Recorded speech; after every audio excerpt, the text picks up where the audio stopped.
When the HOA sent me a formal warning claiming my tractor, tools, and old hay baler were visual pollution, I thought it had to be a joke. I owned 5 acres at the edge of the neighborhood land that had been in my family for 3 generations, and the HOA had always kept their distance. But a new board had taken over, led by a woman named Dolores who loved rules more than oxygen, and she decided to beautify the community by targeting the only actual farm in the development. She fined me for leaving my tractor under my own barn awning, then threatened to escalate the penalty unless I removed all farm-related machinery from public view.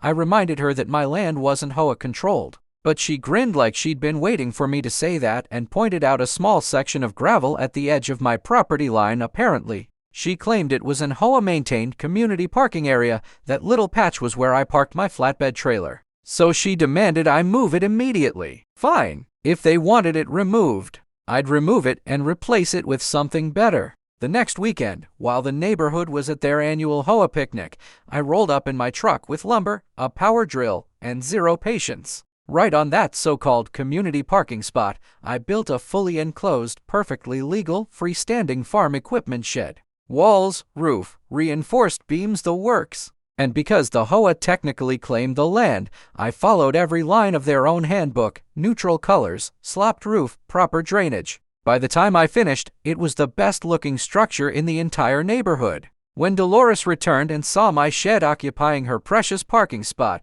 she shrieked that it violated guidelines until I pointed out that I'd used their guidelines word for word. If they tore it down, they'd break their own rules. If they left it, they'd have to explain to homeowners why they approved a shed they couldn't control. A week later, the board quietly updated the HOA map and returned the land to my parcel to avoid the argument entirely, which meant the shed and everything inside became officially mine. Now my farm equipment sits protected, legal, and closer to my fields than ever. And every time the HOA drives by, they get a perfect view of the building they accidentally authorized themselves.